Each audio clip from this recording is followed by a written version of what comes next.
Hi అండి. అందరికీ నమస్తే. ఇప్పుడు పాలకూర తెచ్చుకుంటాం గదా!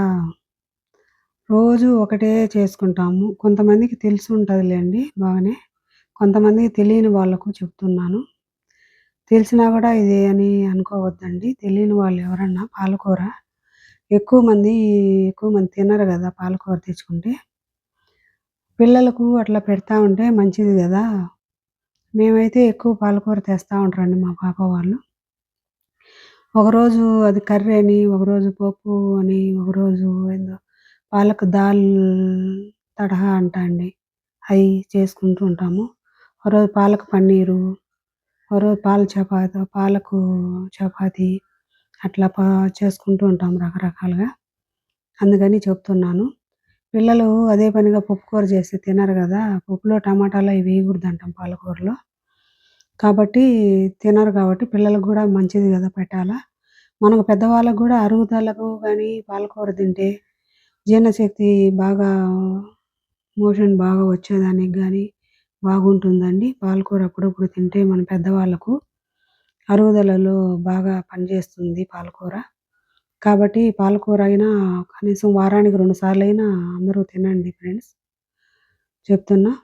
నేనది గూడా చూపిస్తాను చూడండి పాలకూరది. లైక్ చేయండి ఫ్రెండ్స్. చూస్తున్నారు గానీ లైక్ చేయటంలా. లైక్ చేస్తే అందరం ఒకరికొకరు సపోర్ట్ చేసుకున్నట్టు ఉంటుంది గదా!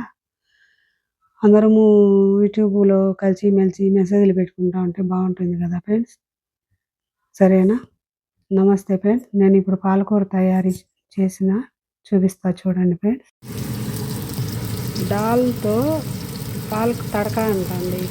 దాల్ తడకా చేస్తున్నాము. పాలకూర ముందు పప్పు ఉడకబెట్టుకోవాలి కుక్కర్‌లో. తర్వాత ఇది ఫ్రై చేసుకొని పాలకూర కడిగి పెట్టుకున్నాము. సన్నగా తరిగేసి దీన్ని దాంట్లో వేసేసుకొని ఫ్రై చేసుకుంటూ ఉండాలి.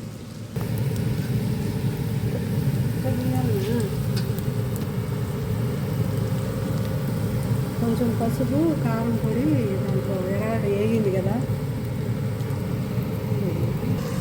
పసుపు కారం పొడి యాడ్ చేసాం కదా, కొంచెం గరం మసాలా దాంట్లో వేసుకోవాలండి.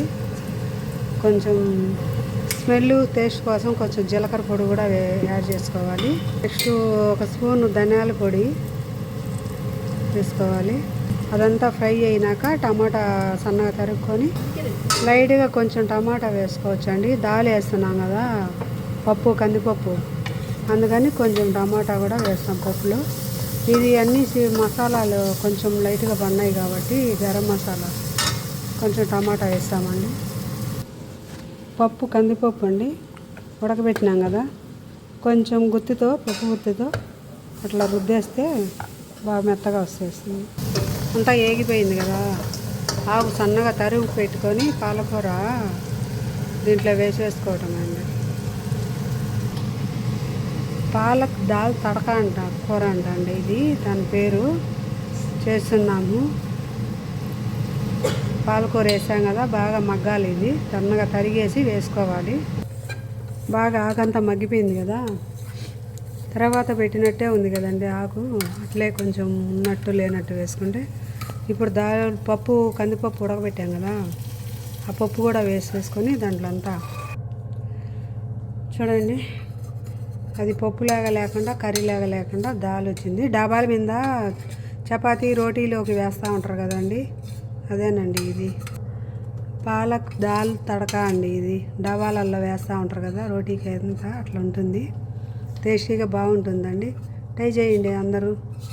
నమస్తే ఫ్రెండ్స్.